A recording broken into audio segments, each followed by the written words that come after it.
um, if where you are is not noisy, I'd like that you put on your mic so we can always talk back to each other because it's going to be an interactive, more or less like an interactive session, right? So we would have say a 35 to 40 minutes presentation process where I would probably do a majority of the talking and then we'll have a 10 to 15 minutes period in case there's any question or contributions from any other person that is on this training. So like I said earlier on, my name is Uzoma Akintuyosi. I'm a HR professional with over a decade experience. I've worked across various sectors, and it's truly a privilege to have to take this mentorship class called CodePink. I will try as much as possible to remember our names. I know we're not plenty yet. So I would be sharing my screen and then we'll get right into the reason for gathering here. Can someone give a brief of what we think personal branding or CV writing is all about? Anybody, please.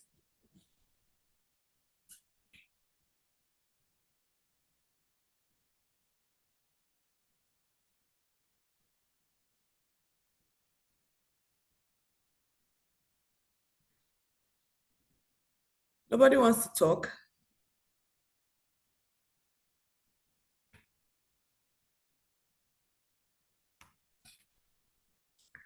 Hello.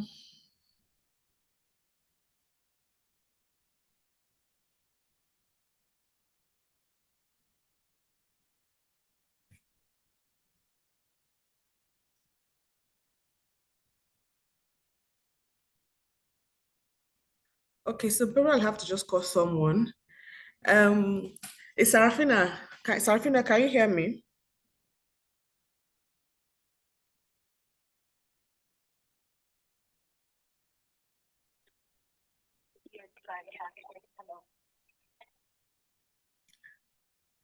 Okay, Sarafina, do you want to give like a brief of what personal branding in line with CV writing is all about?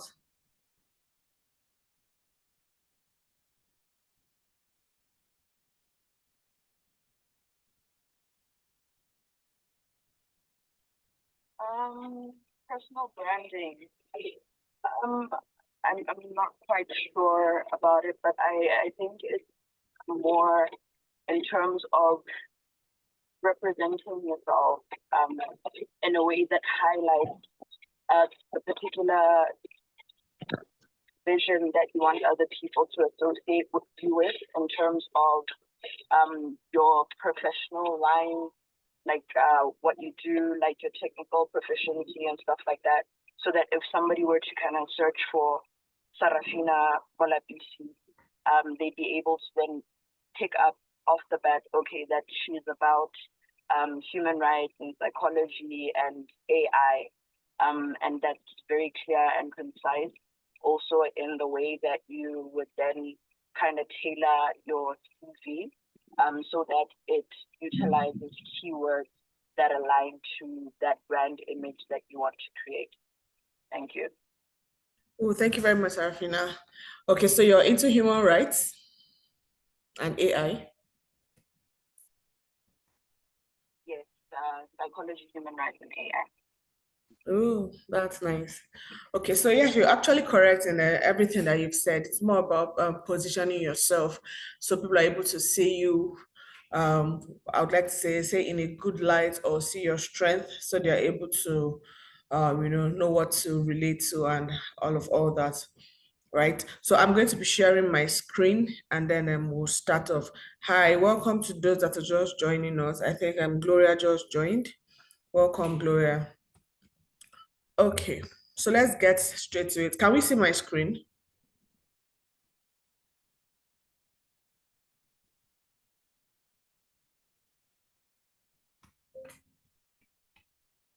Let me know if you can see my screen. Your screen is over. Okay. So is it only Sarafina and Angela that are participating in this? And then I think one other person sent a message that she has a flu, so she'll be reading a majority of just text, or she'll be sending it text and all that. But this is something that everybody has to be a part of. So everybody has to contribute and you have to be fully in it, right? So it's not you're distracted or you're attending to something while doing another thing. No, you have to give it your full attention, because say within an hour or less, we're all out of here. And I would like for it to be very effective for you. So it's not like I'm just talking and talking and then you're not grasping, or you're not having anything to take away from all this session. It would have been that we've wasted our time, which is not what we would want to achieve on a Saturday, right? So if you have questions to ask, if you have contributions to make, please let me know, and then I'll give you the floor to do that, right? So for today, we're going to be talking, or we're going to be looking at how to build a personal brand. But now it's going to be in the aspect of writing resumes and then marketing your expertise, right? So I like to believe that, or I have this belief that individuals are a company, right? So, right, because when you talk of branding or marketing or expertise, we always tend to think it's just companies that do branding, or it's just companies that market their services and their products. No, it's something that everyone is involved in. So Sarafina, for example, is into human rights, and then say she's probably not working for any company, or she's working for herself, or like she said, I have to search her up on LinkedIn. I should be able to see what she's about, right? So she's advertising services, and she's not a company per se, she's an individual. However, I like to believe, or I like to say that she is a company, because by the time you're able to reach out to her and then she profiles, say, solutions to you and all that, you would, is what any other company would have also done for you that she has done for you, right? So, personal branding in line with writing resumes to get you the job, or to even get you that scholarship, that grant, to be able to make you visible, to project you, so that you know your target audience, or so that your target audience would, know you, and then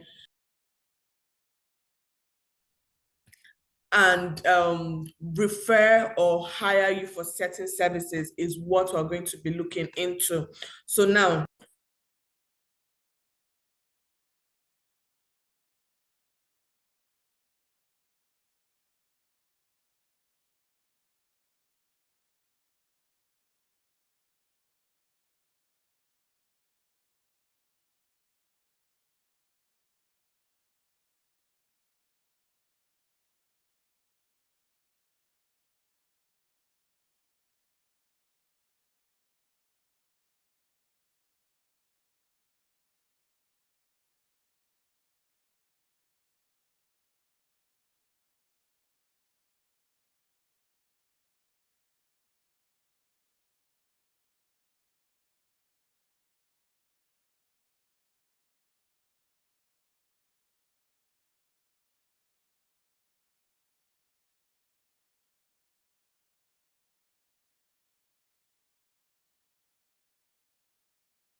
can we hear me?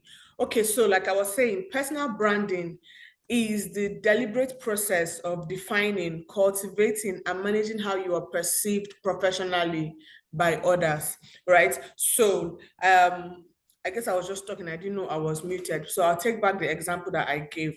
So I said, if this is what the definition of personal branding is, that means that, say, let's use a case in point and say, I, Uzoma Akintuyosi, I have to make an application, say for a HR generalist job.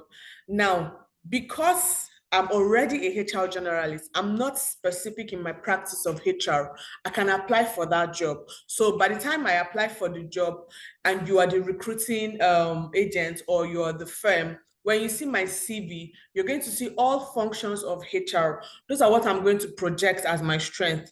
But now, if you say I want a HR professional with strength in talent development or strength in payroll and compensation, a HR generalist would not apply for that role.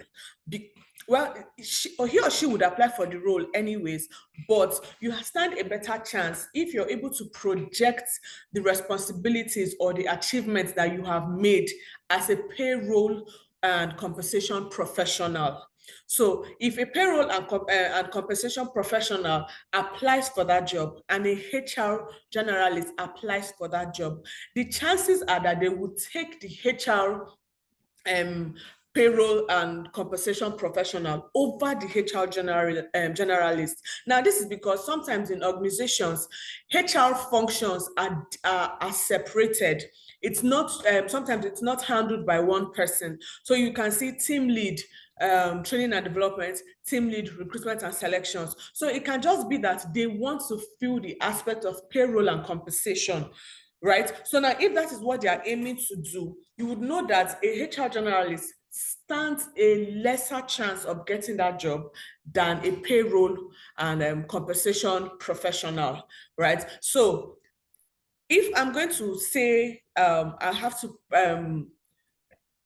be deliberate about how I'm perceived, even if I'm a HR generalist and I know payroll and compensation, I am going to have to redo my CV to fit into that vacancy. I'm going to have to redo my cover letter to fit into that vacancy and project the functions of a HR pay and compensation professional over the functions and responsibilities of a HR generalist. Do we understand what I'm saying?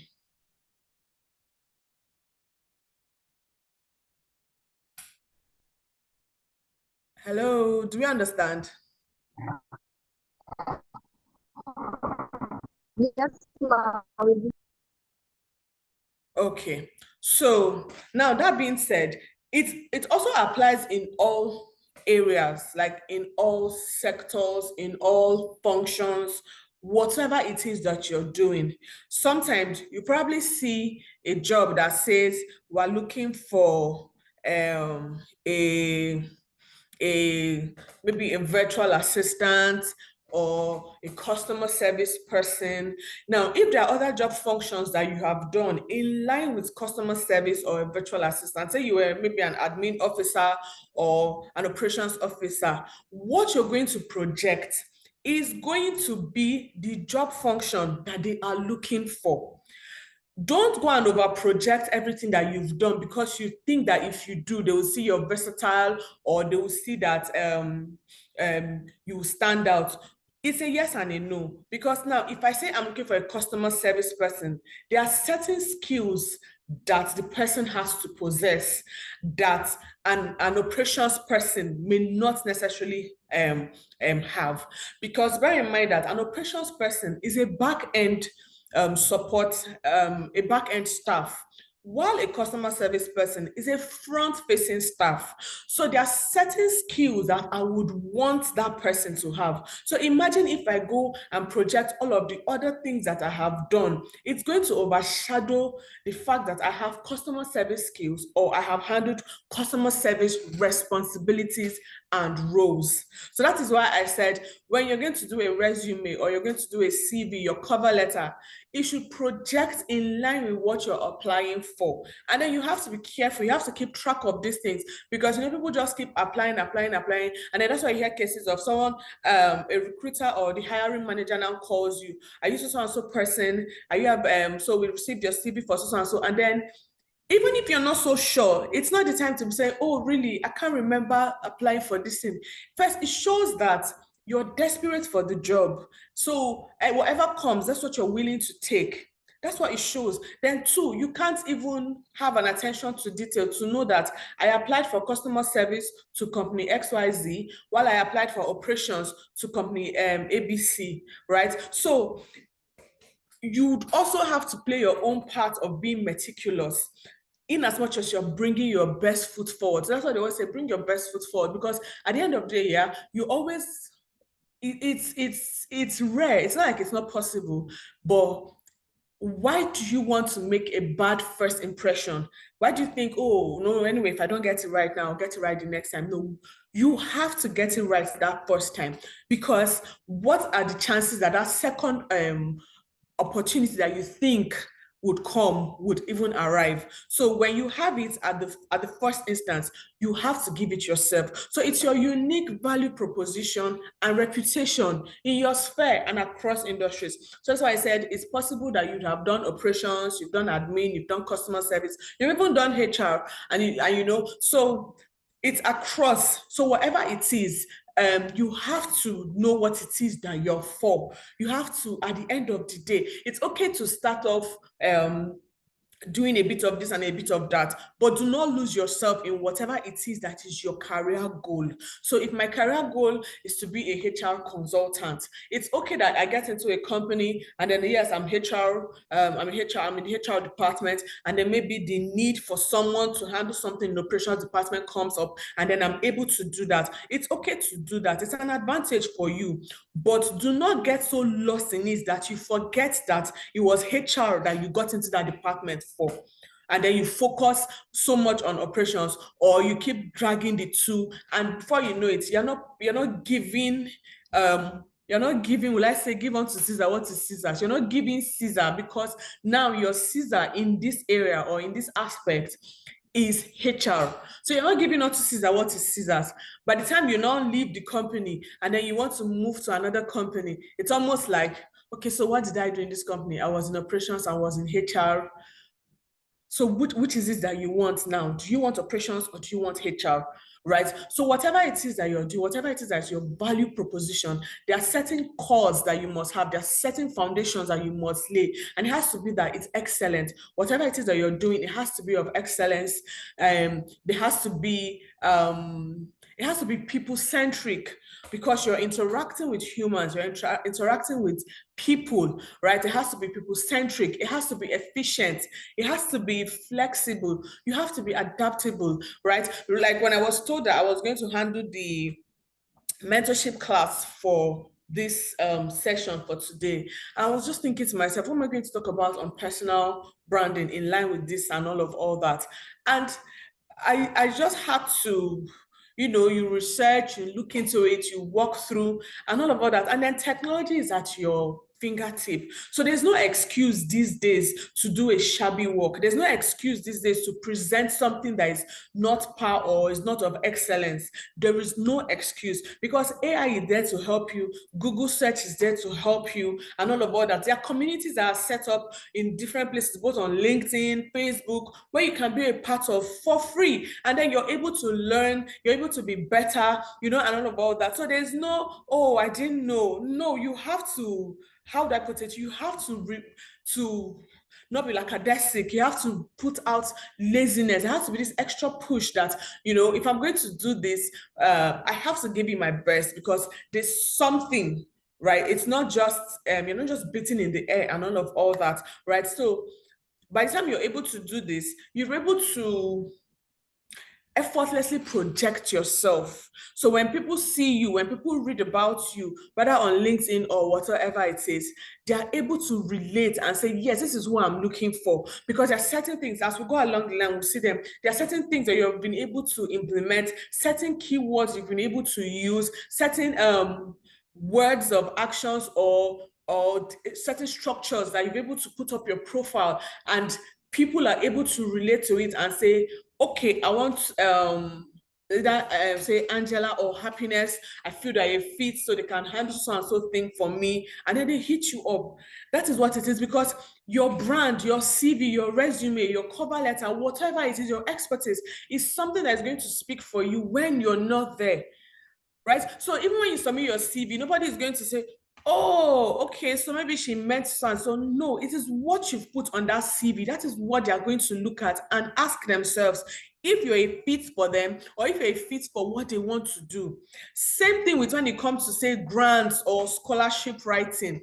It is your best fit that you're going to put forward, because you're not the only one that's in competition for that, especially when it comes to grants and scholarship.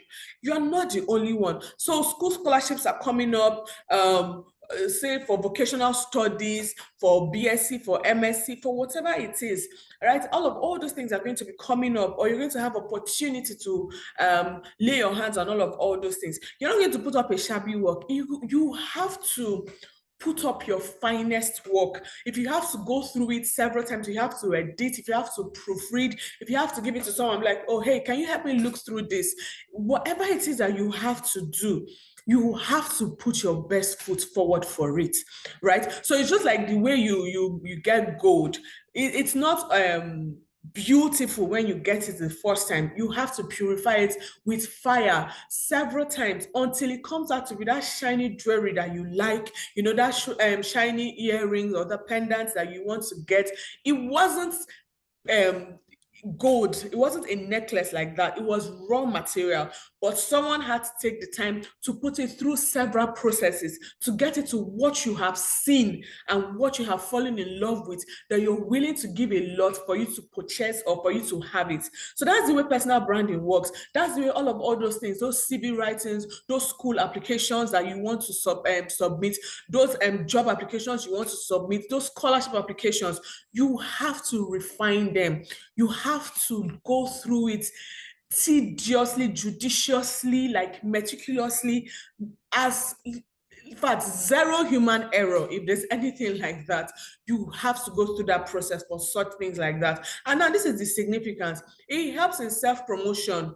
So it helps in promotion of yourself, which leads you to achieve your own purpose. So your purpose is your drive. So by the time you're able to have a personal niche or a personal brand for yourself, it helps in self promotion to achieve your purpose. So it also helps in a way that it's not everything that you delve into, it's not everything that you give yourself into, because it now helps you to streamline. This is what I want, this is not what I want. It's not every course that you go for, even if it's a free course, it's not every one of them, because if it's not in line with what it is or your purpose that you're going after, then you don't need it. So you don't see me as a HR person. I won't be going for civil engineering courses or certifications, because that is not what I want, right? That is not what I want. And because that's not what I want, it makes no importance to me.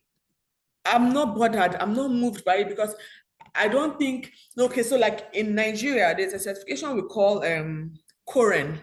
Now, COREN is for engineers, for civil engineers precisely. Now, no matter how juicy a current certificate is, by the time I'm able to know what it is, my purpose is, in line with personal branding, I assure you that there is no way that current fits into it. Because current is a current certificate is of no use to me. But now, because it is of no use to me, doesn't mean that it is of no use to a civil engineer. Now, through branding, through deliberate actions, the civil engineer is able to know that my next step is to have a current certificate. Just the same way that his next step or her next step would never be to have a HR certification. Do you understand? So it helps promote your purpose, right? Another thing it does, that personal branding does for you, is that it's critical for career advancement. So by the time you look at it, you're able to know, okay, this is where I am, this is where I want to be, or this is where I need to be, where I need to, where I want to be. There is no dilly-dallying, there is no misconception or wrong notion of your next step. It's clear as day what it is that you're supposed to do, because daily, you're branding and you're rebranding yourself. Branding is that, permits me to use the English like we usually say here in Nigeria, one of the lingua we usually use is packaging. So packaging basically just means you're fine-tuning yourself.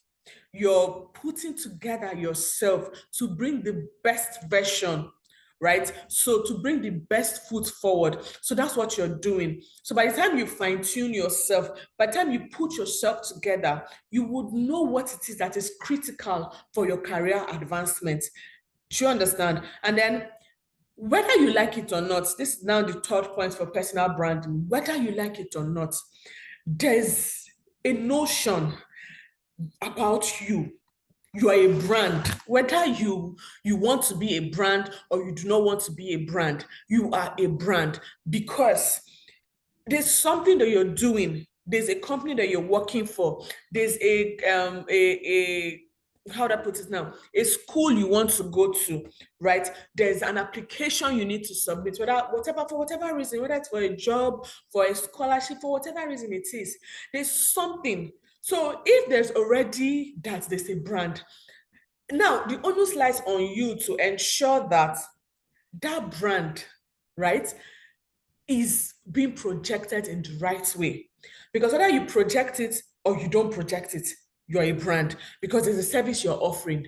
There's a place you're, like I've earlier said, there's a place that you're going to work. So there's no, let me just be, please. I'm not about all this whole branding. I'm not about LinkedIn optimization. I'm not about CV writing or cover letter and all that. Whether you do it or you do not do it, it is there. It's only, and then again, it's only, you just want to be where you are. You do not want to grow. You want to be obsolete because by the time you know it, from being obsolete, you become irrelevant. From being irrelevant, you are discarded. Now, just because the person has been discarded does not mean that there's nothing in that person or there's no service that that person is not offering. All you need to do, like I said, fine-tune yourself, package yourself, rebrand yourself, and put yourself out there. You are a product. That is what you should know. You're a product, you're a service. There's got to be someone that's going to buy you. There has to be someone that's going to want to pay money for your service. And now I'm not saying you're a product in a bad way, no. Or I'm not saying you're buyable. But then again, yes, you are. Because now it's only if you don't have bills to pay and all that. The reason why you're all here is to be better. The reason why you're all here is to project yourself in whatever it is or whatever field it is that you are. Because at the end of the day, the bills are not going to pay themselves. You would have to make an effort, right? And through this is one of the ways you make the effort, whether you're working for yourself or you're working in an organization, whether you're going to school. The reason why you would probably want a scholarship is that even if you have the money, it's a good thing to be able to save and say, oh no, let me keep this money to myself while I make or further through scholarship, right? So that's one. Then now, what are the elements of a strong personal brand? Don't just go about and say, oh yeah, well, they said we should do branding. I've done my branding, whatever, I've done my best and all that. What are the elements? What is it that constitutes or makes for a strong personal brand?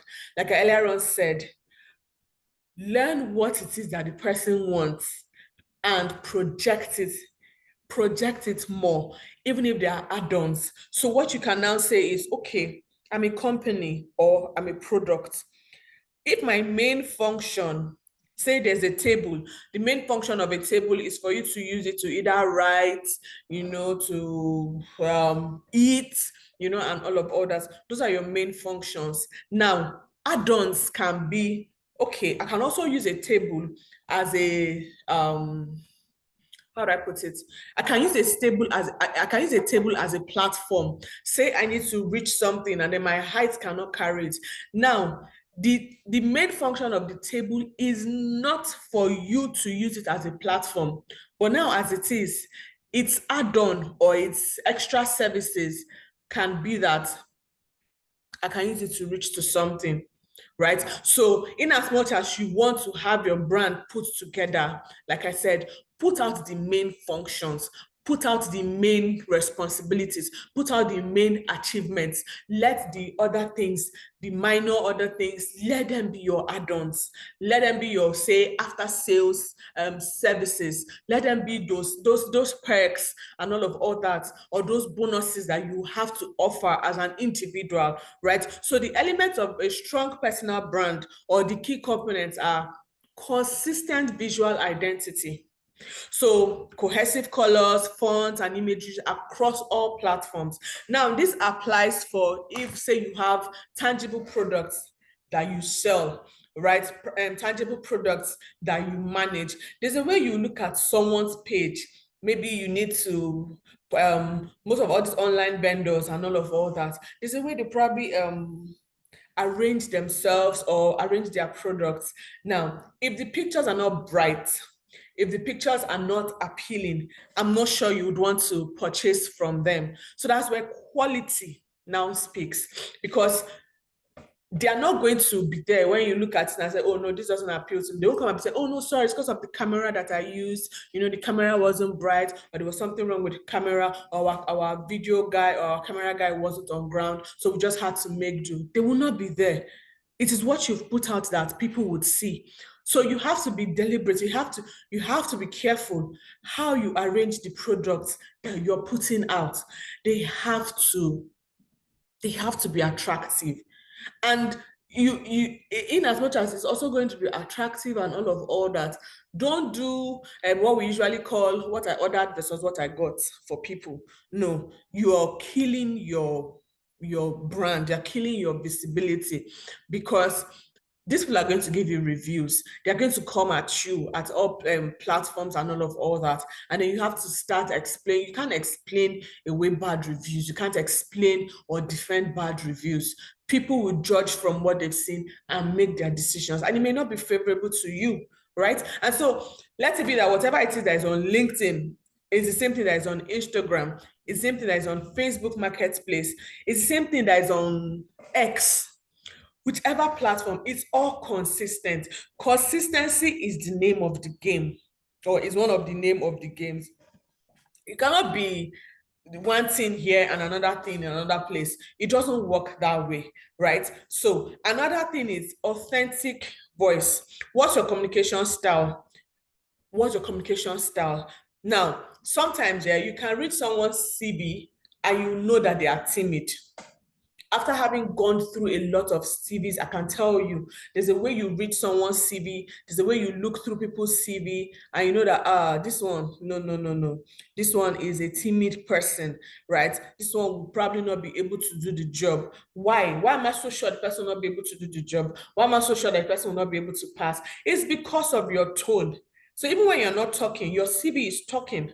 And your CV is not communication, it's not, it's not communicating actions to me. Probably because you're not using strategic words, you're not using the action words, the verb words, and all that, you know? So you have to present your CVs, all of your applications, you have to present them like you're there, like you're in the presence of the hiring manager's place, and then the person is saying, oh, okay, is this what it is? So, but based on this, based on authentic voice, right? Almost make it look like you're there with the hiring manager.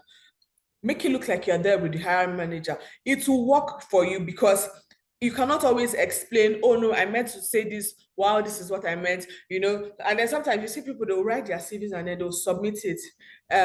Things as little as I handled or I managed operations of blah, blah, blah, blah, blah. Now you're talking about somewhere that you were in, right? Then you will now come to where you are currently and you still be saying, I managed. I'm not going to see that, oh, okay, no, maybe he meant, maybe it was just a typo. So let's just wave it off and bring him in. No, what you're telling me is you're no longer in company XYZ, even if you're still in company XYZ, because your word usage has done the job for me. Your word says managed, ED, past, manage, present. So you should be able to communicate in a style that reflects you as a person. Who am I? This is what I did. This is my strength, and this is how I displayed my strength. It's not, oh, sorry, I meant, no. There's no excuse. There's no time to explain away a lot of things, especially when you are not there. So you have to make sure that there or not, you're giving your best, right? Another key component is clear value proposition. Specific problems or solutions you prefer. Now, that's where you now have most of the people asking, what do you bring to the table? What does Stella bring to the table? What does Sarafina bring to the table? What does Angela, what does Happiness bring to the table? What are you bringing to the table? What is Mary bringing to the table? What is me, Uzoma, bringing to the table? There has to be a clear value proposition. So when you go for interviews, you see them asking you questions like, why should we hire you? That is an opportunity for you to state your value proposition. That's an opportunity for you to tell them, this is what I'm going to do, or this is what I'm bringing. Is it expertise? Is it strength in soft skill or hard skill? Is it a certain certification that is in line with your career or in line with your job, and then they do not have it, or it's important? And so you say, oh, like now, back to using our current for civil engineers. Now, the way it works here in Nigeria is that if you have a construction company and your head of the department, say the construction department, is not current certified, there's a problem. Because for you to put up a building or to put up a structure, it has to be signed. It has to be signed that a certified engineer has looked at this building structure and said, yes, it is okay, it will stand the test of time. If this is not signed by a certified engineer, then there's a problem. And for you to be a certified engineer, it means you have to have a current certificate. Now, for every current certified engineer, they usually have their own personal special approval stamp. So you don't just put up a building because you're a civil engineer or because you're a two-man or a one-man company, and then you think it will fly. It has to be that a certified engineer has said, yes, this is good to go. So in case that kind of a person comes for an interview, and then the position is for, say, head of the department, one of his or her clear value proposition will be, I have the current certificate, which means that whatever structure you put up, I'm going to verify it and ensure that it meets all standard. I'm going to ensure that it meets all standard of quality that is available, and I'm going to give my mark of approval. If the current certified engineer does this, and then down the line, say maybe a year or two later, that building collapses, there's someone to hold. It is the engineer who certified and approved this building. Now, they are so careful with giving approvals to buildings because if that is done, their license to practice as a civil engineer can be revoked. So now I'm talking about this. Can you now see what their value proposition is? Do you understand? Because you don't just go to school for current. When you're done with school, there's a special practice, there's a special training, there are special classes that you go for it to sit for the exam and come out as a certified engineer. That is how it works. So if you're able to know your clear value proposition, what is it that you offer? You're a medical doctor, you're a lawyer, you're a customer service person. What is it that you offer? You're a virtual assistant. Oh, I'm good with so and so work tools. I can work from home effectively. I'm able to use so and so. I'm able to use Slack. I'm able to use CRM softwares and all of that. Those are value propositions. I'm a medical doctor. I'm good as a surgeon. I also have experience or expertise in another aspect of medicine.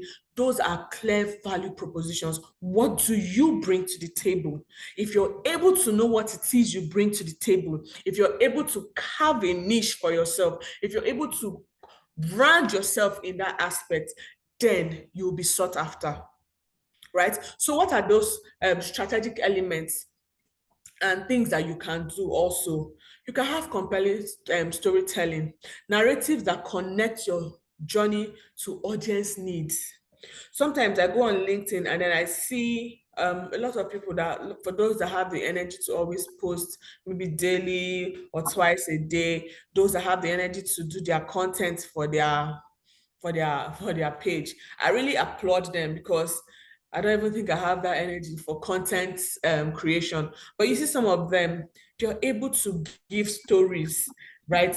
They're able to give examples, they're able to project their services in such a way that it's appealing to the audience, right? And before you know it, you're looking for them, you're searching for them. One clear example that comes to my mind is there's this lady in Nigeria, but she's currently in the US, Ifedayo Agoro. Now, she used to be just a blogger. She used to just write stories about herself, about her experiences, and and all that, just for people calling, or sometimes people just send her stories and then she throws it to the public and says, oh, what do you guys think about this? What this person needs advice and all that. She was able to carve a niche for herself through compelling storytelling. So now she diversifies from even personal stories about herself to other people, to in fact generic and non-generic stuff. And she has been able to gather a huge fan base, right? To the point that she really diversified and then had a skincare product or a skincare line. And guess who her first customers are? Her first customers were the people that she has been talking to and telling all these stories, because they've become addicted to her. They love listening to her. They look forward to listening to her. So imagine I've been telling you all about these stories, about myself, about other people sending me their stories, and we're able to relate to them. I've been doing some community development and then responsibilities and all that. And then I tell you, oh, hey, I have this book for sale. The audience I have gathered, they will be my first base to start my business, and which is what she did. It may not have been what she planned out to do, but that is how it turned out to be. From storytelling and putting up people, you can check her out, Diary of a Niger Girl. So from putting stories of people, of herself, and all that, she now has a skincare product called Dang. Same thing. Diary of a Niger Girl is what she made as Dang and put it as her brand for skincare. And it sells. Not because she may not be the best skincare brand around. She may not even be the cheapest or something. She may even be expensive. But because she has created her audience, she has created a niche for herself. She has created a community. Now, those community will become like her foot soldiers, who will herald her message, who will take her business. Oh, have you used Dang? Oh, say someone says, oh, I have acne or I have hyperpigmentation. The first thing you tell the person, oh, I'll try Dang. Dang products are good. You may not even have used it, but because you're in her community and you've been a part of her, you followed her, you'll be tempted. You would want to also buy and refer people to buy. So always have compelling storytelling. You may not have a product to sell, but you would have a service to offer. How do you connect to your audience? How do you connect to those that need your services? Don't just be blair, just like that. No, there's got to be a creative way to do these things. Like I said, AI is your friend. Technology is your friend. Most of these things are free. I did my presentation slide because I wasn't even sure what am I going to talk about when it comes to personal branding. I'm not a brand manager, but when it comes to say CV writing, yes, I know what to say. I'm a HR person, right? But by the time I put in the topic into AI, it came up with a lot. Different AI websites came up with different things about personal branding in line with CV writing and marketing your expertise for me. And so I just picked what I felt I needed and I compared it to a slide. First, it saved me time. So normally, maybe doing a slide would have taken me 4 or 5 hours, but in less than 2 hours, I was done with a slide. I submitted and I said, yes, it's good to go. So don't just be stuck there and just be mundane or no. The world is evolving and you have to catch up. If not, this problem, you'll be left behind, right? Another one is now niche expertise. Know what it is that differentiates you from your competitors. Know what it is that differentiates you from the person that is applying for the same thing that you're applying for, be it scholarship or CV or a job or whatever it is, or even in your business. Know what differentiates you from that person.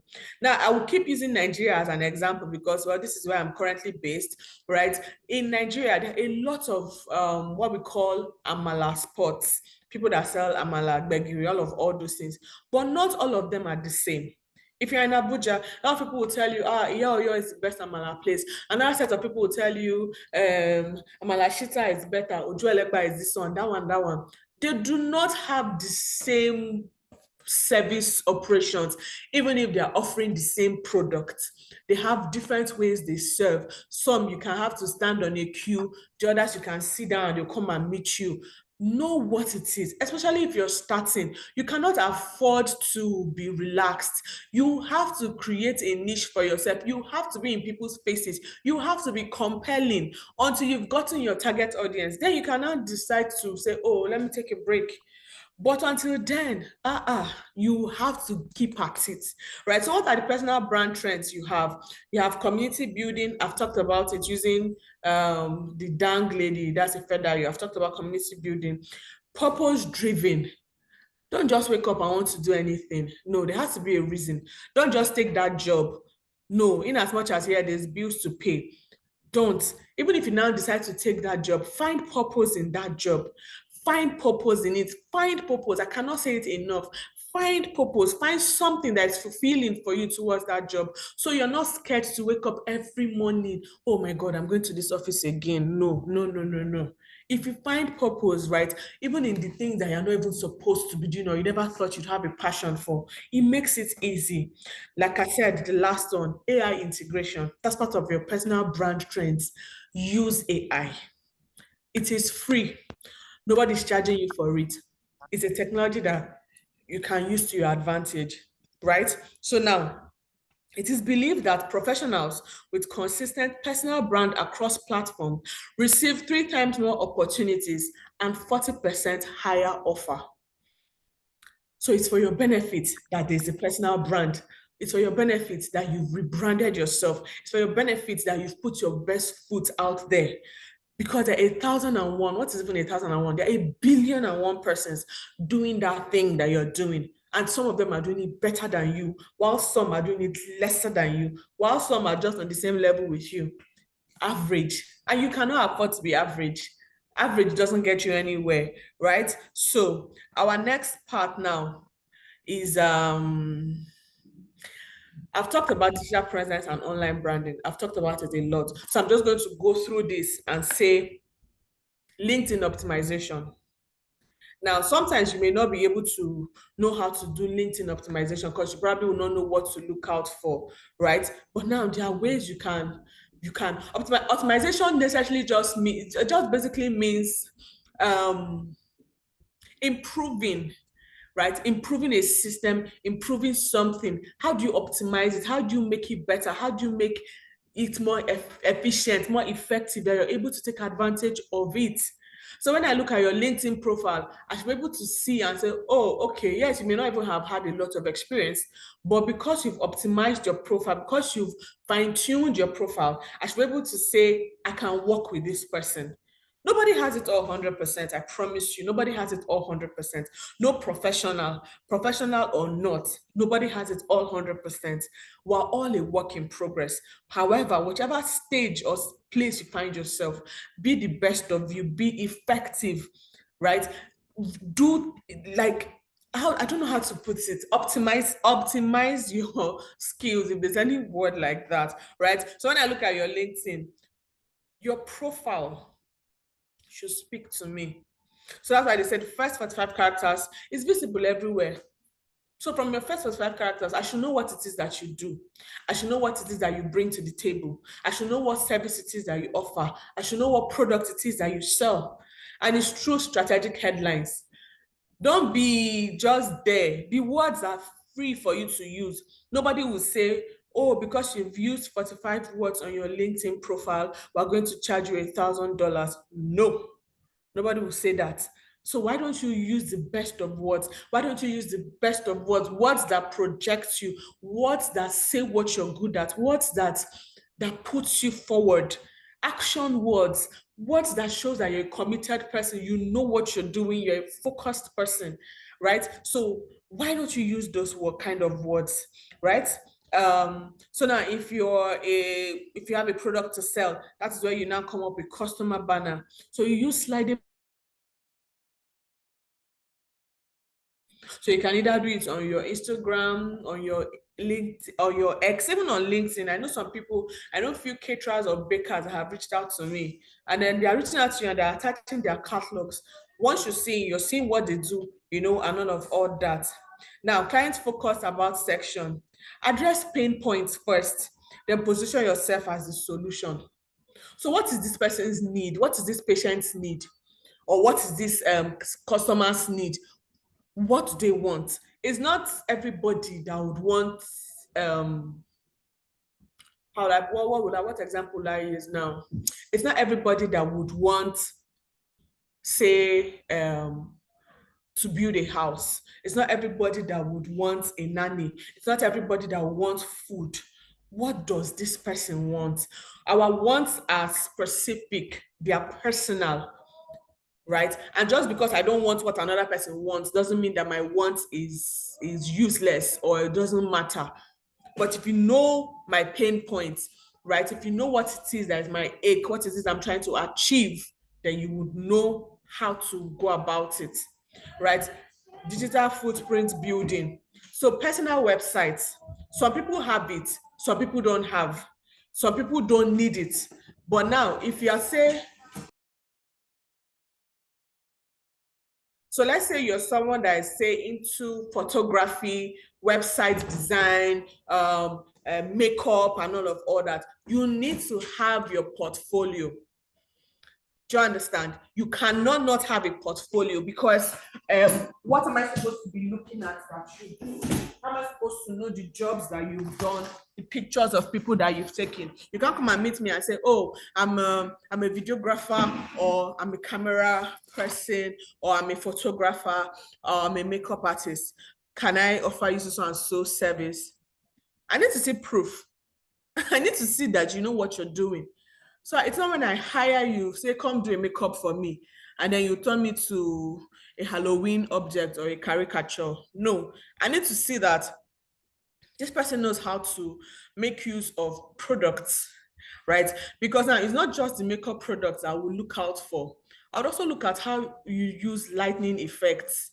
I also look at how you what you focus on when you're making up and all that. It's not enough to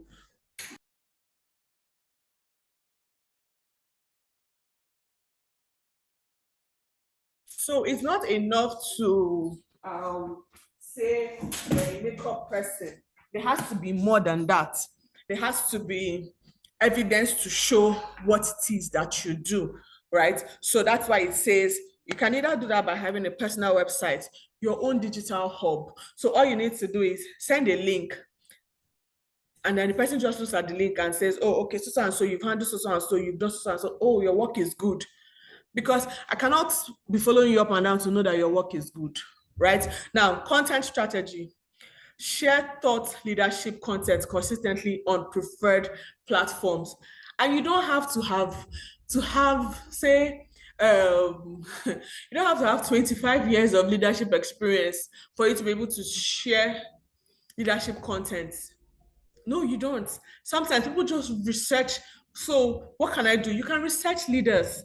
You can research people that have done phenomenal things in their areas, in their sectors, and you can talk about them. You can have people contribute, give you their opinions, give you their views.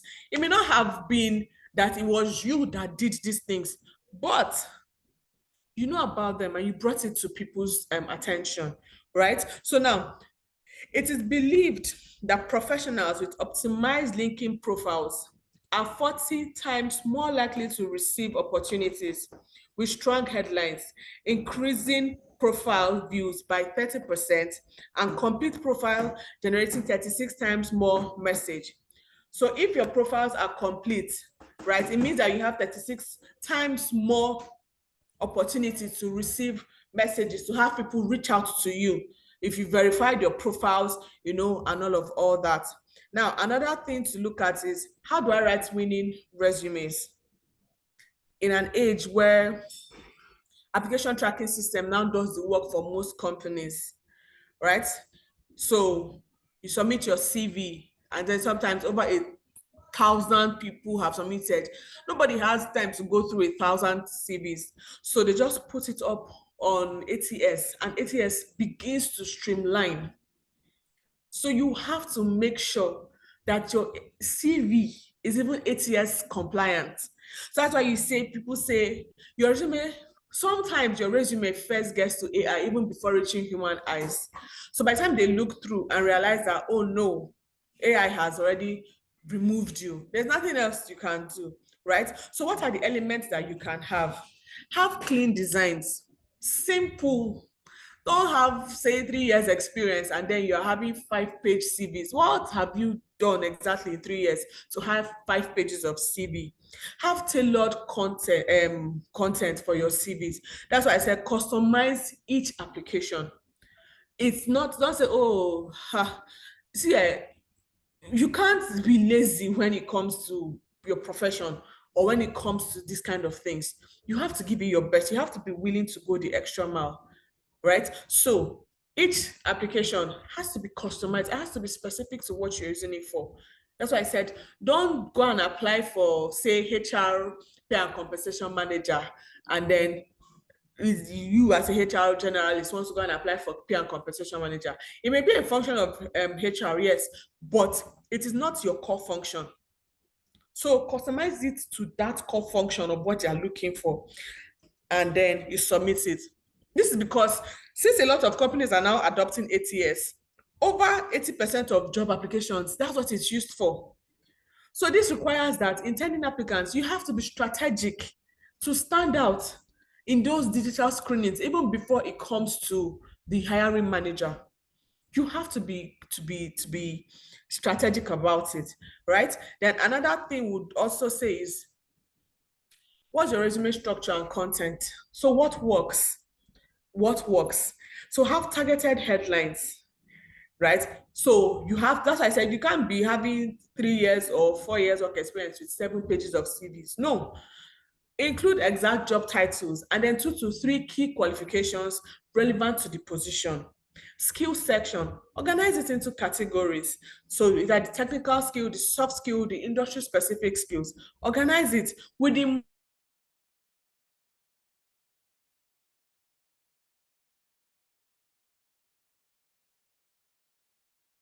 so it is already, that is your value proposition that has already spoken for you, even without me meeting with you, right? Now, have achievement-driven accomplishments. So you can say in so and so company, I was able to say I was able to reduce operations system or streamline operation system by 15% or by whatever percentage it is. I was able to conduct onboarding faster, turnaround time for so and so was reduced, so and so, whatever it is, right? Your accomplishments, there has to be something that you've done, something that you accomplished, something that you started and you finished in wherever it is that you are and going to.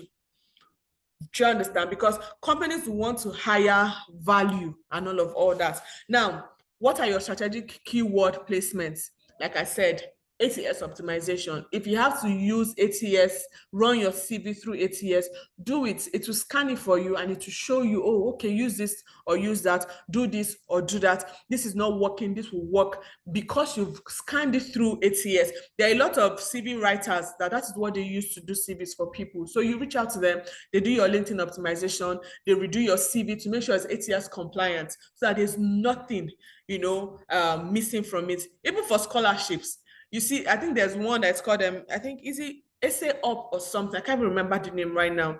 But you run it through, you write, give the website what your scholarship topic or grant topic is about. It comes up with something for you and it is specific to you because there are certain questions it's going to ask you to be able to come up or develop a write-up for you. And same thing for it when it comes to proposals and all that. Like I said earlier on, technology has advanced to the point where you should be able to make use of it. There is no excuse whatsoever again for being lazy or for not bringing out your best because there are aids, there are things that have made it easy. And you don't pay for these things. So why not use them for your betterment? Why not use it for yourself, right? So what are effective resume structures? Your contact info. Now, sometimes some people submit CVs And then when they submit the CV, you will see that one number is missing. If one number from your phone number is missing, how am I going to contact you to tell you that you have an interview? How am I going to contact you to tell you that you've been shortlisted for the position you applied for?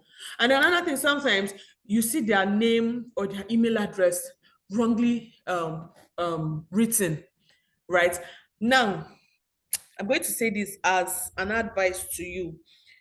If you have an email address, say it's Gmail or Yahoo Mail, and it has names like Spicy Trisha or pretty Barbie at gmail.com, Spicy Trisha at gmail. Oh, please, not in this age. No, no, no, not in this age. It's very easy.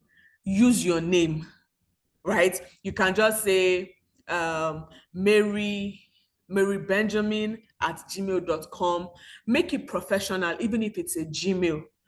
There's a way it comes up. Imagine having to hire someone that the email address is Spicy Trishy or Pretty Barbie, right? It's not like I won't hire you, but we're talking of, come on. So on top of all these things, maybe you got those emails when you were in secondary school. Well, you're no more in secondary school. You're an adult.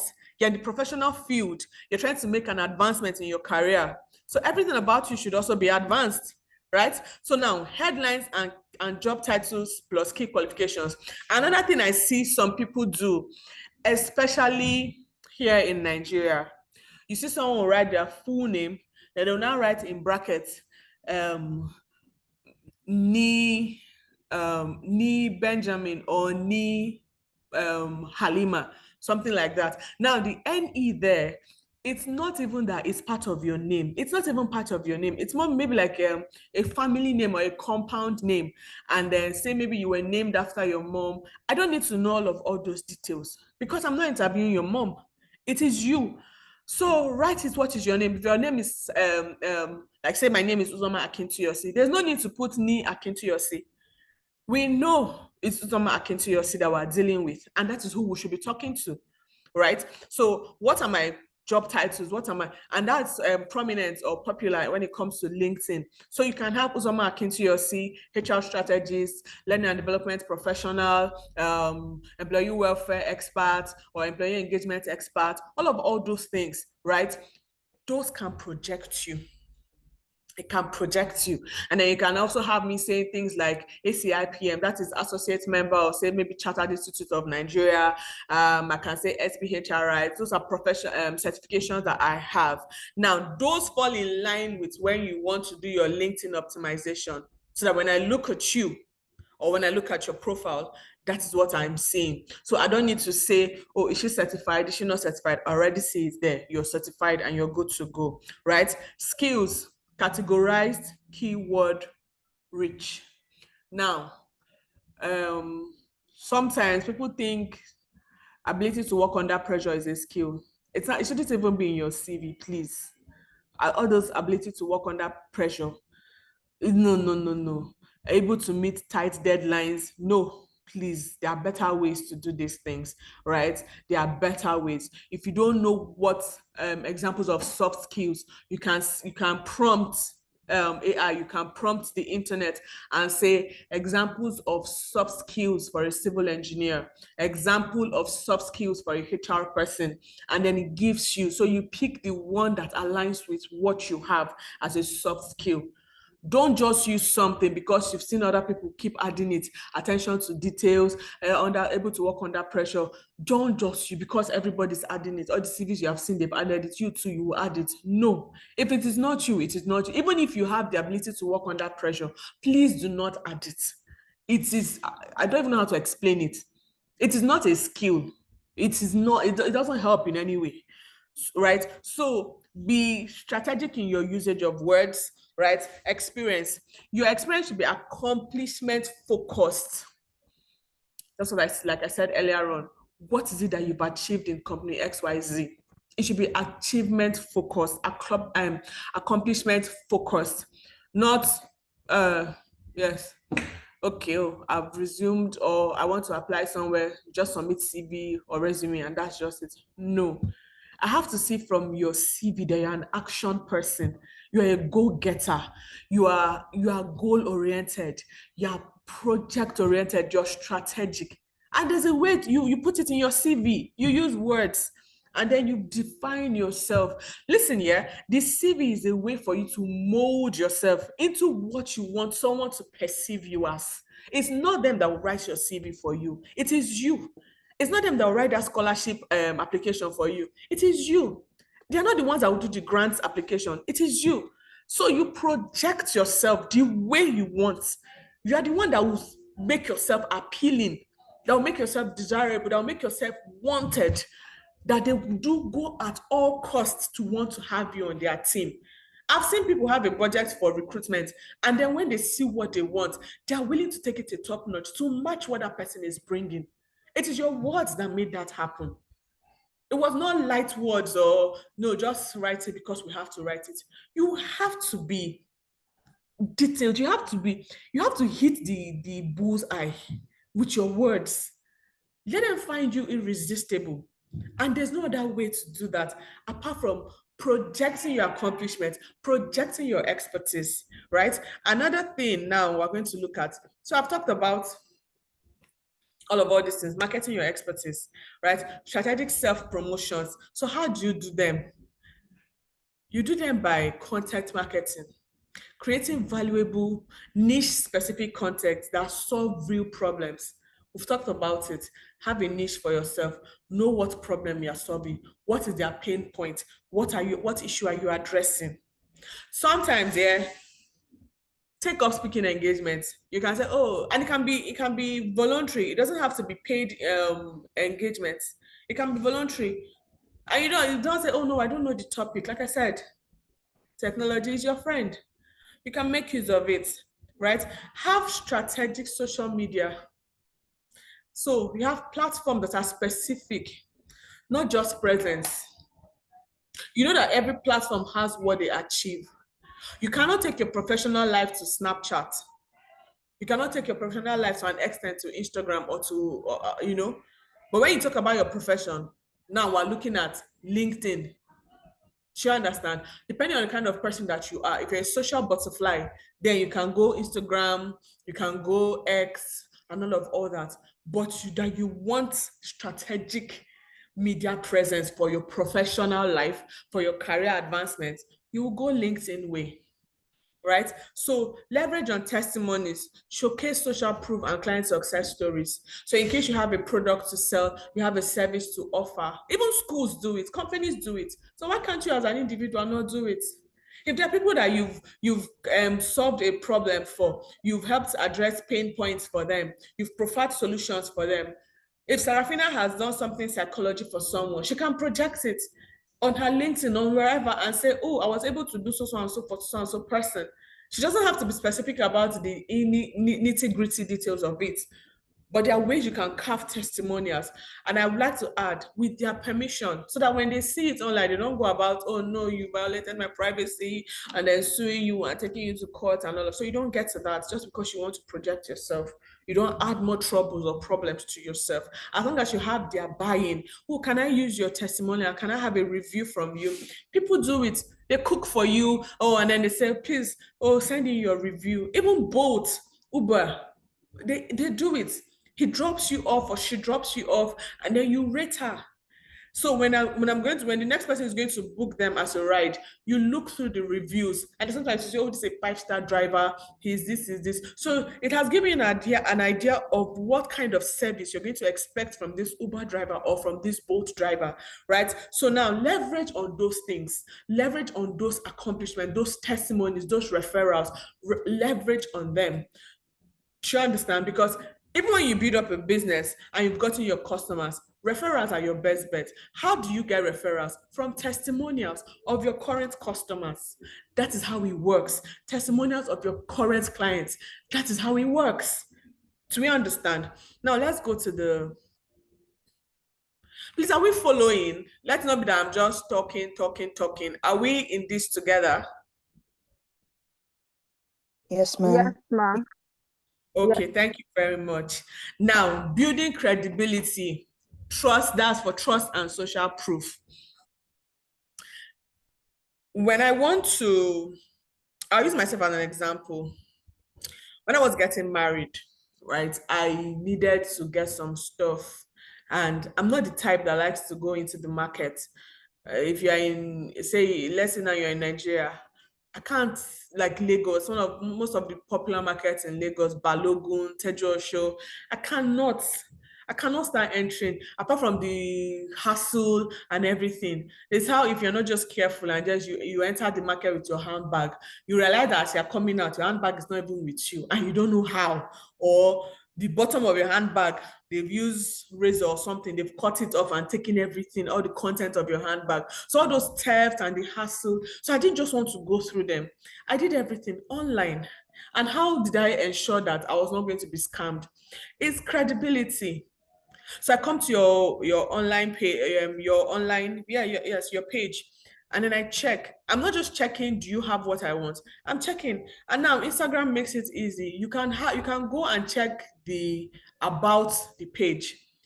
So if I see things, sometimes that you go and check a page and you see this user has changed names 10 times. Why? What are you running away from? Why are you changing your name 10 times, your username 10 times? That's an alert. I would not definitely not patronize you. Why are there inconsistencies? Why are people rating you? Why is the review low? So it was a guide for me. And then I check, who are the people following this person? Do we have mutual friends? It also helps. So if my friend has patronized you, or if my sister has patronized you, it means you're credit worthy. Because I did not hear her complain she was scammed, and all of what, or she was blocked. So all those credibilities, all those social proof, they created trust for me to be able to purchase or buy from whoever I wanted to buy from, right? So showcase specific examples of your work and measurable results achieved. So they were able to do it through reviews, through people that had purchased their works or their services, and it was good, and I used them, right? So another thing is certifications and credentials. That is how you build credibility. Like I was talking about the current certificate. Imagine a civil engineer in a top firm at management level without a current certificate, or an accountant with say 5 to 7 years experience without an ICANN certificate. What exactly what are you accounting? What? Because these certifications are stamps of approvals that you can function in that capacity. So if you do not have it, then there's a problem. So when it comes to, say, HR, we have steps to our certifications. Even if you're a new person in HR, even if you're 1 year old in HR, there's a foundation. From the foundation, you go to intermediate 1.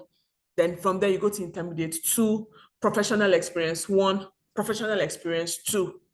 Is to show that for each level, there's a certification that, will I say, certifies your credibility. There's a certification that says you are good to go in this area for this job. You can be trusted to deliver on this job. So nobody has anything to be afraid of. Do you understand? So that is the way it works. Certifications are your best bet in all of these things. So do not be afraid to have certifications, no matter how would I put it? How few your years of experience are. There are some people that from university, they've already started their ICANN. From the university, they started their current. From the university, they started their HR certifications and all that. It's to create credibility. Even LinkedIn will ask you to verify yourself. What do you think verification means? It's to say that you're real, you can be traceable, you are good to go, you can be related with. So so if a platform can do credibility search and and verifications, why can't you as an individual do the same for your career? Even when you apply for those scholarships, they give it to the best, the first class students, the person that has so and so certification, the person that has so and so experience. All those things gather together to give you more chance to win in life. It's not just, oh, so you read and then what next? No, it doesn't work that way. So what are the certifications that I have in your areas? Whether as a psychologist, as an AI person, what are the certifications that I need? I know there's the UI, UX, there's the backend development, whatever, SQL, MySQL, and JavaScript, and all those things. Those are certifications. How many do you have? How many are you able to project or display that you have? Because bear in mind, it is the words that you've put in yourself that will determine what people are willing to pay for you, what they are willing to pay to have you. I'd rather have an engineer with 7 years experience that has current than an engineer with 25 years experience without current. Because when something goes wrong and the government comes for me or an individual comes to sue me, they would ask you, is your engineer current certified? Then you now say no. And he has been practicing for how years? How many years? 25 years. He's of no value to you. Is your HR certified? You say no. Of what value would that be to you? Right? So another thing is industry recognition. Sometimes some of all these awards that we get in companies or organizations, we downplay them. Maybe most centric customer, most loyal, most polite, most, I don't know, punctual. Sometimes we downplay all those things. Punctuality is not an easy trait. It's not easy to be punctual. It takes discipline to always be on time for something. And what it shows me is that you have good time management. And for you to have good time management, it means that you're able to prioritize. And for you to prioritize, it means that you're time bound, so you're able to deliver on certain projects, which at the end of the day also means that you're goal driven. All this from punctuality. It goes deeper than being punctual and all that.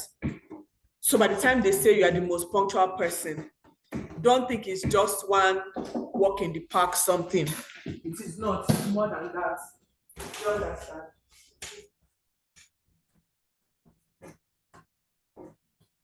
Don't think it's just a walk in the park.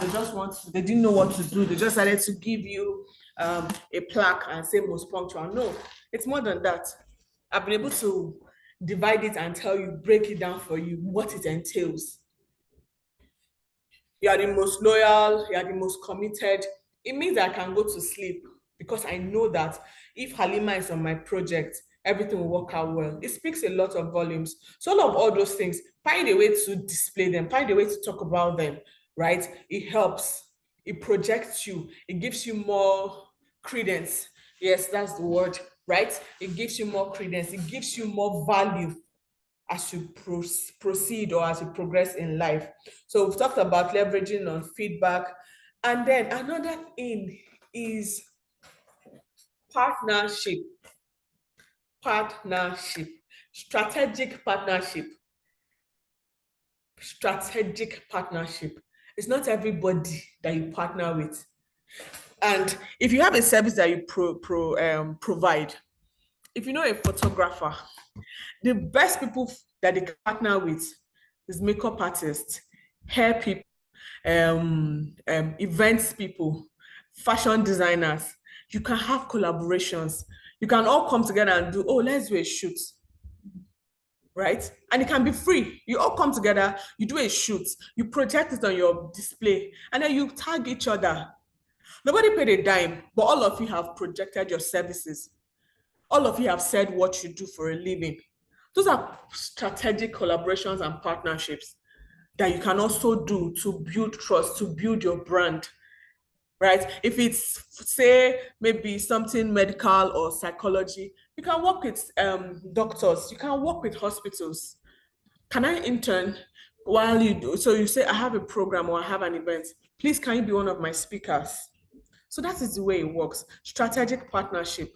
And then always learn to maintain consistency across all platforms. Whatever you see on Facebook should be what I'll see on LinkedIn. It should be what I'll see on X. It should be what I'll see on Twitter. It should be what I will see on Instagram. There has to be consistency. Your messages have to align. Learn to manage your reputation. especially if you're in the service industry. Learn to manage reputation. Don't say, oh, anyway, if I lose one customer, other customers will come. No, it doesn't work that way. If one customer has good review about you, 10 more customers will hear it. But if one customer has bad review about you, times 3 of those customers would hear it, or those intended customers will hear it. How do you want to start bringing them back? So you need to find how to do reputation management, review management, client management, client satisfaction management is important. And then also have regular updates. So do you want to publish once in a week, once in 2 weeks, whatever it is? Let it that is something that people are always looking forward to about you. Now I'm talking to those that want to delve into content creation, content management, not necessarily for those that are in the professional field, right? Those that have services to offer and all that. Their content cadence, vary content types while maintaining your core themes and expertise area. Like I use Ifedayo Agboro. She does different types of content, different types, right? But she still has her core, which was more like a platform for people to express what they have or their pain and get advice. So it was more like a therapy session, if you ask me, right? So have very content, but the same theme and expertise or message. So to ensure brand consistency, apart from creating, ensure effective distribution, ensure that it is measurable, like your reviews, your marks, or whatever it is, whichever way you want to grade yourself, have specific measurable standards. And then be better, keep refining, keep getting better, keep redefining, keep redoing, keep updating. Even systems, computers, they update regularly. Sometimes you just put on your system and then it just says updating something, Windows, one thing. Do not turn off these computers. If the human being that created the computer, right, have created them in such a way that they're able to update, how about you that created the computer? So update. How do you update? I've talked about it a lot. How do you update? Be better. There has to be better ways of doing things. There have to be refined ways of approach of doing things. Know them and stick to them. Know them and be better at it. Don't be in one place. Don't be obsolete. Oh no, this is me. This is who I am, right? And all that. Now, actions, steps, and implementation for your brand. So now this is a personal roadmap. Audit your digital presence, evaluate all your platforms, and clean up outdated content. Audit, update your resume. I've said it, apply ATS optimization techniques for each application. Align your LinkedIn profile, whether you're applying for a job or you're applying for scholarship or you're applying for grants. Sometimes they'll tell you to include your URL. Make sure that it aligns with what you've put on your CV. Make sure it has aligned with what you put on the scholarship application form. Don't put XYZ and then when they go and check the link, they've seen something different. It doesn't align. Make sure it always aligns. Activate your network. So begin strategic engagement with targeted connections. It's not all LinkedIn, what do you call that thing? It's not all LinkedIn requests, profile requests I accept. It's not. And it's not because, oh, maybe I'm being proud. No, it has to be in line with my career. It has to be in line with my profession. It has to be in line with my goal. If you're not in line with it, I won't accept it. And like I said, it's not because I'm proud. No, it doesn't have anything to do with it. Make strategic connections, even while online. It's not everybody you chit chat with. It's not everywhere that you go and submit your CV. Sometimes do background checks on these companies before you go and submit it. I remember a client that we're trying to hire for, we're doing an overhaul, and then one of the applicants, he passed all of the interview stage, and then we gave him an offer. And customary, you give them time to look through the offer before accepting. And then he got back to us and said, oh, sorry, that he can't accept this offer. And then I went behind the scene and I spoke to him and said, what's the problem with the offer? I said, I did my background check. And from the reviews and asking people around, company XYZ that you've given me an offer for, has a thing of owing their salary, of owing their staff salary. So you can imagine that all based off um of say strategic engagement, right? So activate your network to the right way. It's not everybody. No, man, it's not everybody, right? Another thing now, common mistakes to avoid is inconsistency. We've spoken about it. Lack of authenticity. Don't be too generic. Be separate. There has to be something that you're good for, right? Then resume writing errors, keyword stuffing. Don't overload your resumes with words. Have the proper formatting. Like I said, ATS application system, ATS tracking system is going to help you. The applicant tracking system, use it, right? Don't list responsibilities. Instead, impute quantifiable results, right? Then for digital marketing, pitfalls to avoid, inconsistent posting, ignoring analytics, and then platform mismatch. Focus on platform where your audience is, that's like maybe you're focusing on platform that your audiences aren't active on. So you can't be say your target audience is people within the range of 50 to 60, and then you're going to Snapchat. Find where you're going to find the platform where these ones are, and then go there and market yourself, right? So now that's the end. So I want to believe that at the end of this session, we've had key takeaways, which is how to build a purposeful brand that reflects yourself, how to use the ATS. Like I've said, for the ATS, just search it online, impute your CV, and it will do the work for you. And whatever corrections it has highlighted for you, just see to it and everything will be fine, right? Maintain consistent branding across all platforms. Whether you have a product to sell or you have a service to profile, maintain consistent branding, and then have strategic networking for everything, for your career, for schooling, strategic networking. That's your best bet, right? So I'm done. Yeah, I said it was going to be less than an hour. I'm so sorry. This is more than an hour. Do we have any questions? Do we have any something you want me to highlight, something you want me to talk about? So this, you can now talk to me.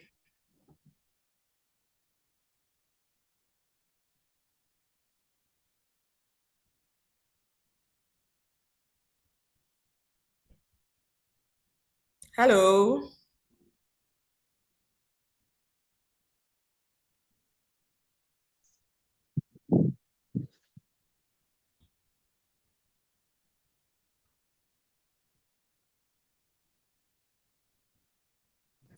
Nothing on my end, ma'am.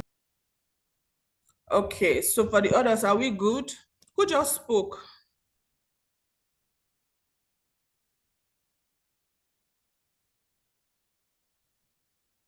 Okay, I think Mary's hand is up.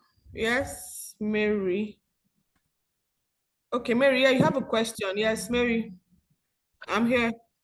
Okay, good morning, everyone. Good morning.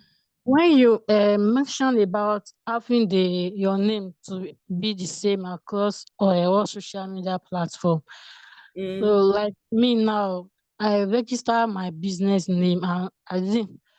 It's not my personal name, so the name I'm bearing on LinkedIn is different from the one on Instagram. Though the one I registered under CAC is the same throughout with TikTok and Facebook, but the link is different, and also the Twitter one is I use my name for my personal name for both Twitter and the LinkedIn, but the Instagram I use my business the brand name I register under CAC, and I hope that one to will not really affect it like that. So I just need more enlightenment on that. Okay, so now these platforms you're talking about, are they like your company, right? Not your personal platform. No, it's not personal platform. So it's your company. Yeah, it's my brand. So I registered in, so at least to have a corporate account whenever I want to send a account to a client. So that's why I cannot use my personal name. So I use my personal name on LinkedIn and then Twitter. But the one I registered under a CAC website. So it's different. It's different. So I registered that one on Instagram and TikTok and Facebook. So I'm trying to say that my name is not throughout on all social media platform like that. Okay, so my advice for you is that since it is not your personal page, I would advise, is an advice that you ensure that it's the company name across all platforms. Imagine if, say, the name of the company is Mary and Sons. So now it's Mary and Sons on LinkedIn, Mary and Sons on Twitter.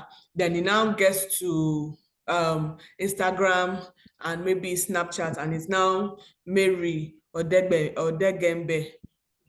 Now, my first confusion will now be, are you the same person? Am I patronizing the same Mary?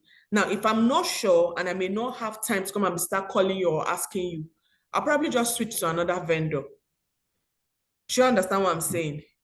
Okay. Yes, I'll probably just go to another vendor that will not stress my head, because now some people, when they purchase, because we're not seeing you, especially if you don't have a walk-in store, because we're not seeing you, we need to be sure that you're not going to scam us. Like, will not do payment and then you now one day disappear and run away. So we want to check all platforms to be sure that this person here is this person in that place without issues. But if I now come and check is Mary and Sons on LinkedIn, and now come to Instagram or Facebook and it's Mary Ogedebe that is there, there's going to be a problem. I would think that it is not you, or I will one day think that, so if Mary and Sons now closes or something happens, maybe network, and then your profile is down, what happens? So in order to avoid that headache of, are you the person, are you not the person, I will just carry my money, jeje, and go to another vendor that I have seen. Now, it's even better for you not to have on those platforms if maybe the name is the issue. So you can now send out a disclaimer and tell your clients, I only have an Instagram profile. I don't have a LinkedIn profile. I don't have an X profile. It's even now easier for you to manage. It's just one place. And then centralize it. If you it's okay to have on all these platforms for the purpose of creating online presence and for the purpose of attracting customers and all that. But make it that in such a way that if I have to buy from you, I have to go through one channel, maybe through your Instagram. So you see some people would have all those that they'll say, kindly send a DM on WhatsApp to place your order. We don't take orders on Instagram. It's to centralize it so that every order is coming in through one channel. So I don't have to be saying, hey, do I have an order coming in from LinkedIn? I don't come and check it. Do I have an order coming in from X? No, I can use those other platforms for advert purposes while I use one platform to receive my clients or my customers' orders. Do you understand?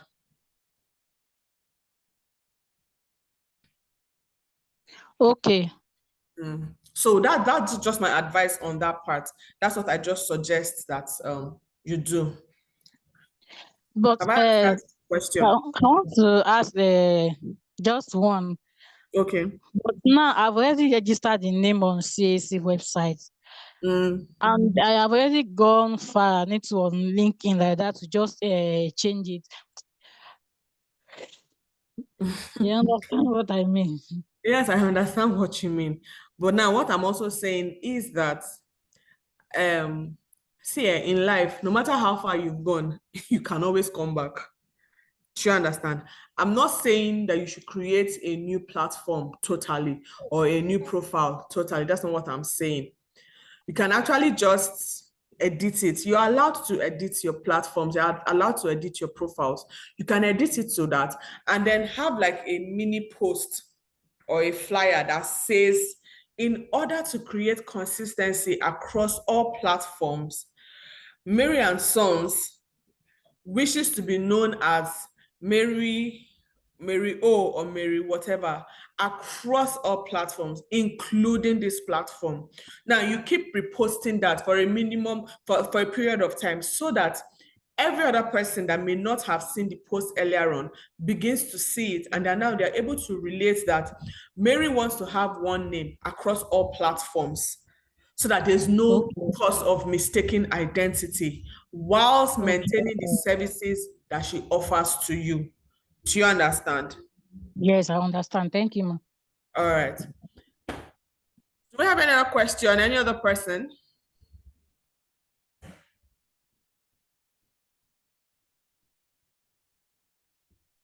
Okay, thank you, Angela. Thank you, Happiness. I've seen your comments. No other question. Serafina, do you have any question? Do you have anything to say? Are we good? We're good, ma'am. Thank you. Okay, Serafina. Immaculate.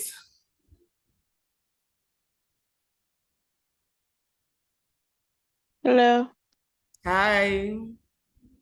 I have no questions. Okay, and everything was understood? Yes. Okay. I think that's about everybody. All right. So if we have no other question, I think we're done and we're good to go.